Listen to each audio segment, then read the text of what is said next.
Mechie obi bia baby a wo bia mesro ha ye Jonas TV. So won subscribe ya no subscribe ya mame. Na fi watch videos see so amadofo se na bia benya bi ahwe.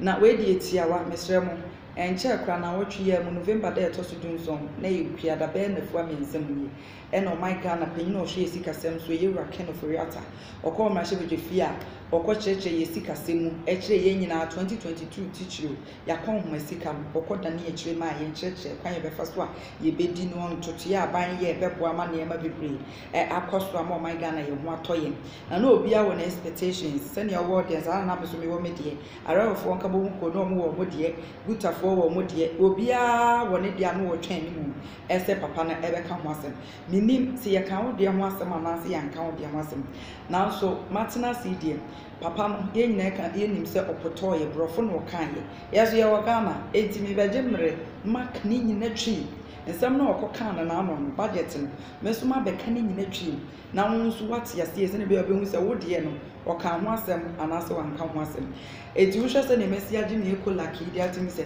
sikasem no meso me bo me ho modin wo mpa wo Ghana se dia ma bia ye wura ken of riata ni wo se ya ye betimi afre me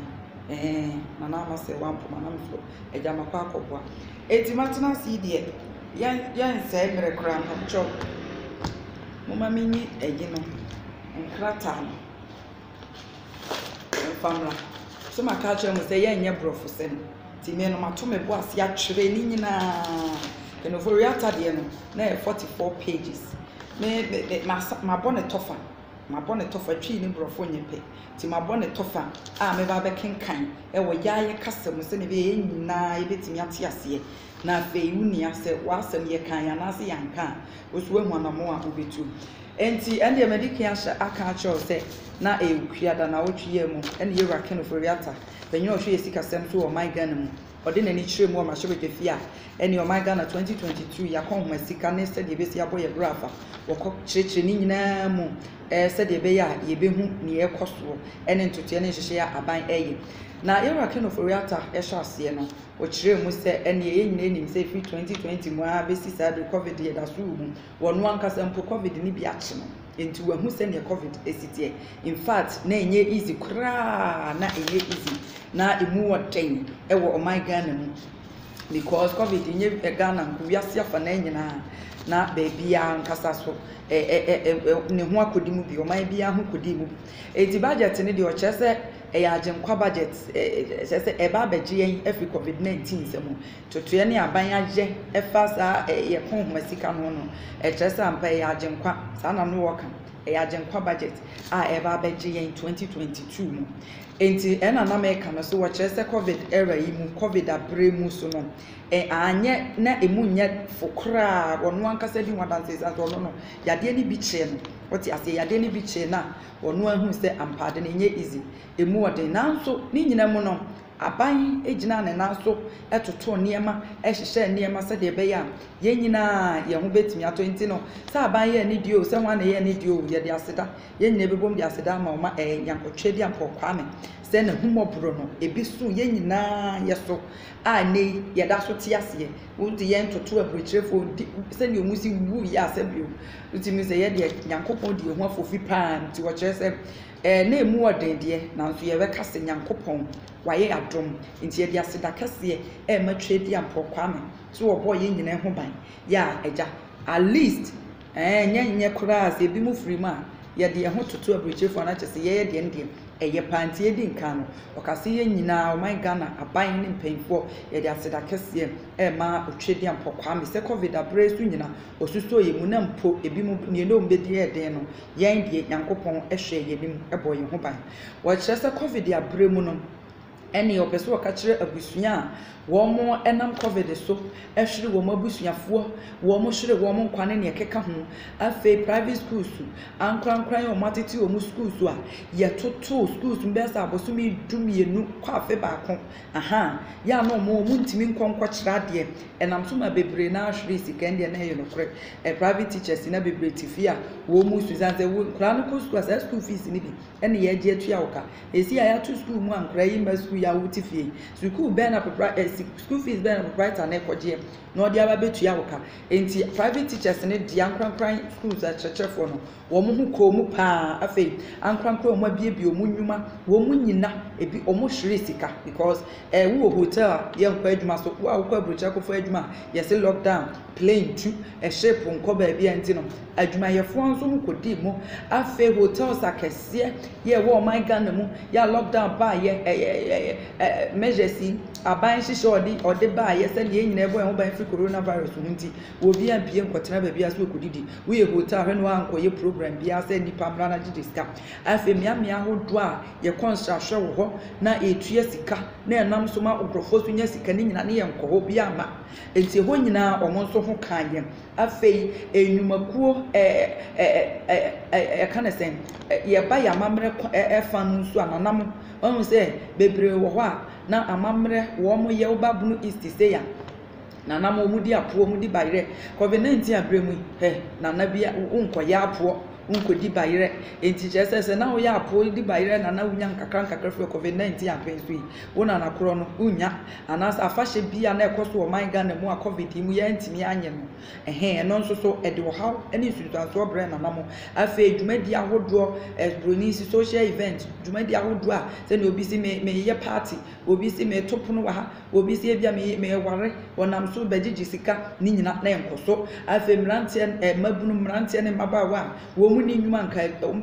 bekwa kochinchin nyuma kuo enyuma kuo ahodo mu akopa enyuma wo covid aba yesi mo obi empie o te fa ko na adwuma kuo no kura no bekwa yesi wo mo nya adwuma o te ase enti wo himfa na akopa adwuma enti wo mo kura so no omo how be ye kese cause already on oni adwuma ena face so enka wo kwa akopa adwuma yesi mo onko ba bi o te fie ti you can imagine there no no obedi to omo so institute aso no na kese pa wo mo so afei covid abresu ibebre wo ho de adwene mu kaw because wo tena fie na se wu ni adwuma ye nka abakwa akoya ala na nka wanya sika na ahwehwe oyire no ma yesi obi ampie obi ankoye hwe wo koton kora sika no wanya npa krode ba beto bibia mu ayeden enti ebi mo ho a emomunya adwendwene na asefo ebeto mo so na enya asem ketwa eno na yewa kenoforiata wochire mu se abusua enyumaku ahodo wo bibia covid abreso ho kaye no aban se wo fili mu ya one papa wotemase yie wone mo dwinbo mo ne mo kobo mo ti wo ono so teye awa mo ko mu no na ni nyina mu nu waka se sama ne hunu ni abenidie bebrebe ya ye nyina ekọ mu o nhihye pa aban de gu akwan mu se mo obi ampie ye nhye nose mask wo horo wonsa enkodi dwa tenafie enkwahansen ha ni nyina yete ase enti aban kire se wo da yase pa ma pen na danko ekufo do ne penfo wo mo da yase so man Ghana ya odie bebrebe mu nyina wahu ye ta ban yachi na aban hihye a odi gu akwam se ye nyina betimi abo ye ho ban coronavirus mu no o man Ghana yete ase ma aban a ye nyina ye ka bo mu kuti a de coronavirus a ene ye beka se ne de eye enti e ho nso aban ede yase wo wie no wo kyese ne na eda adru so e budget eda akonhoma sika ho asem no wo beka na sade yakọ ha bebre mu free 2020 abesi samre ya no coronavirus atete ya pansam yeyi wo mo fa kwan we so ede nhihye bi mu aba eno beboa ama yen ho kan ye obi ampo ho kan coronavirus abremu nhihye pa enam budget ne so ba no beboa pa ama niema asisi akwan mu beboa ma Ghana yen so ye economy sikasem atete ya pansam yetimi anya gidie yenya akokoduro na ye de akon akoyenim wote ase na aboa ama ye asen yetimi agina ye na so biem sa budget no sa sensem no eno wo bekenken a kire yen eno de to mra hyebedwafo ani Mr Speaker pacho me fasa akonya yi so ene ye November de to to dun so yi na ma be kire mu ani enhyehyɛ pa ban de gu akwan mu se ne be ye ne o man Ghana nyina nam akokodro kwa so na coronavirus yi mu ye betimi aye ne ma pa ye enhyehyɛ pa ne yetimi agye ye ho asi ye dada mu biem na mpo yasenya tumpo akora ko ye dim bebre nti eno wasem ena me ba be ka kire mu sa na ye kenoforiata wode tuudwa wote asem na enu achi enu wo kire mu se ene 2022 na ye ba bewura mu no sika o man Ghana esi ye nisuo si ye ba begegye se efri Ghana mu anase ne ye kosere efri ba bi se ye busi o so bi na de be kye yende empenfo ani so de hunu se wo man Ghana ye be bo sika be se 100.5 Ghana cedi 100.5 billion Ghana cedis, 100.5 billion Ghana cedis. Was this all the core GDP? No, so 20.0%. Ewe GDP. No, so was all the total of 2021 one. Let's just say 2022 year. This was the most important. 2021 next year. Sika or my Ghana. Yeah, JJ. Yeah, 70.3 billion Ghana cedis. Yeah, no, so core GDP. No, so 60.6%. Na said the when is what you SN year, yeah, 100.5 billion Ghana cedis, no. Can you for reactor at the Tomasha with your phone Ghana phone name say, where young Quaya Bosnia Semo, say I fire chance and I'm Pena Swan and Yama, Woko US, Woko UK, Woko Hen, Aqua Stress Rack or Bosnia Babe, Abamiabu, your home process, Debbie, 100.5 billion Ghana cedis, no. A far be flew on my Ghana was one your shot, 99.5 billion Ghana cedis. And ye beji free on my Ghana, not just a year 2 a 2 year bet to yam. As soon ye dibeni sika, a dear boy a bra 2022, the Bosnian Assembly, the Massa oil, a beckofum, can for real touch rebusa. 2022, Niam Paya Bosnia, Yam Paya, Cosrewe, Yakosenha, Yaya Ghana, ye Niama, ye dry ye di a 2 and I'm paying for them Bobuano. Now, one day about my Ghana, Mupra. Since 2021, no more Cosra Bosnia, Yanisa, Afi, Yan Casa, ye the embassy from near the Giatro, now ye dear boy, your Mupra, or no say, or to say, Yanisa, Padiam, a bebwayna, watch them up by CM, and watch us away on my Ghana, and ye be a bebrena, Jena Bosnia, ya Yakobroso, in 2021, say ya, Bosnia, Yakobro, Yane, Hunsi, Hua, a dog my Ghana, so no. In yes, Gaketwa, now emu dupa was say Osha says Kana a stress ye say a bears 103.3%. Any emu revenue yenya ye teacher say 70.3 billion Ghana cedis no emu 103.3% dear.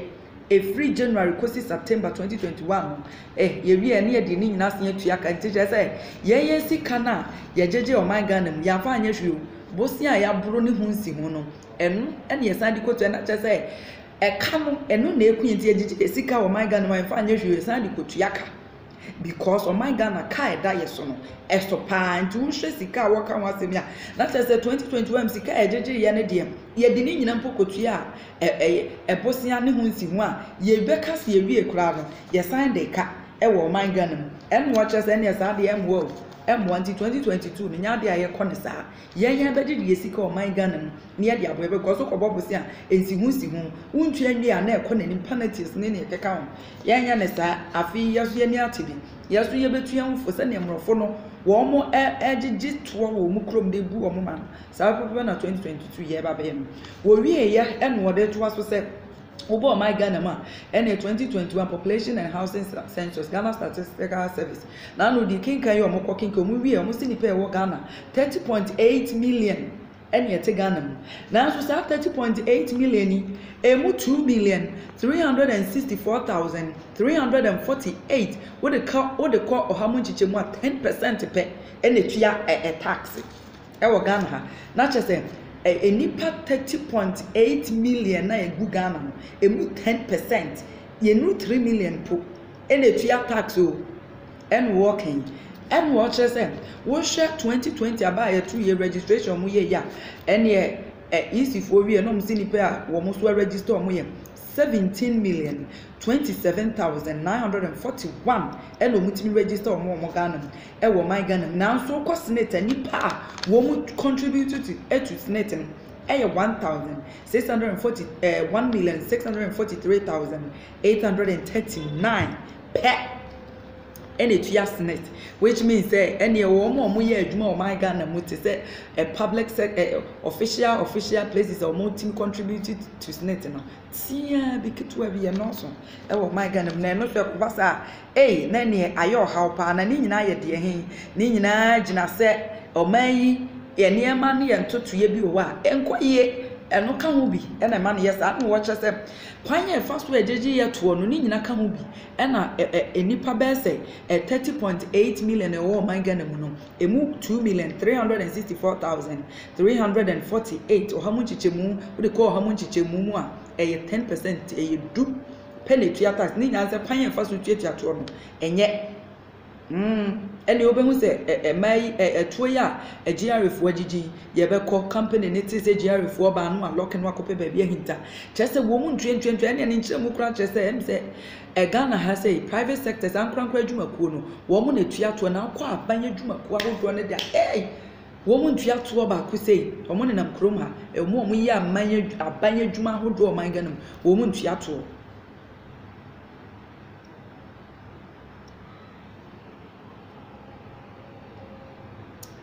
Omunchiato and also what she say AD nya papa and see the 2022 was digitalization Dr. Baumien's way na and ye be come up never dey chire abe for kwana so a no mbefa agiju omusi kenyina enti wuni a wonti ase no na ne Ghana no watu no because ye fa abe for kwana so dey na be bia wo hye bia ye betinya de ye mechesu no abedi hinta wo se GRF wa fa hana na ha e se won pese obetu ato se nya nsafi Dr. Baumia ne digital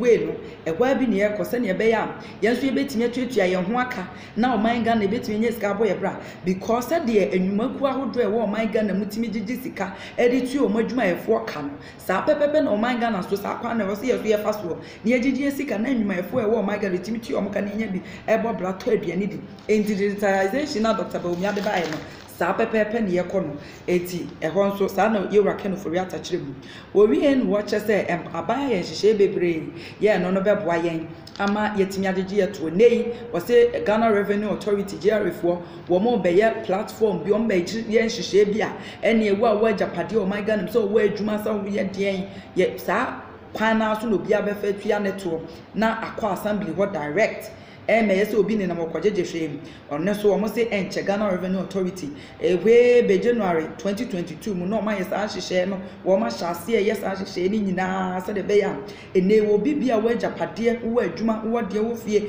so wo betua to nko ade ne wo mo ya ma assembly for ne obi atua ne to akọ ne no beboa ama assembly no atimi anya sika e de asisi adan aye enwuma hodo bi adi mpunto beba ade hye a wo mo wo sa kuro no wo mo ben ba bia assembly no wodi do MMDAs for no wo mo so atimi anya sika e de abo mo ho bra sa pepepe na waka se ne ene obi assembly yenkoyi obi aso nko ne namdam ye nyina wo mo be ye common platform e be boa be fo paso na obi atimi atue ne sika afa ho na ne ba bia sika ne hia se connect mi akọ because ebi muso wo mo kwagigi sika no mo mfa nkọ no mo de ahye motom wo bi wo ho kra so otidwam ya ticket na ma no watue sika no so ma ticket no che so nta nkoton mo obi nyi sika no ho ni nyina ya de a e ha adwen wo mo gigi a ebi wa wache mien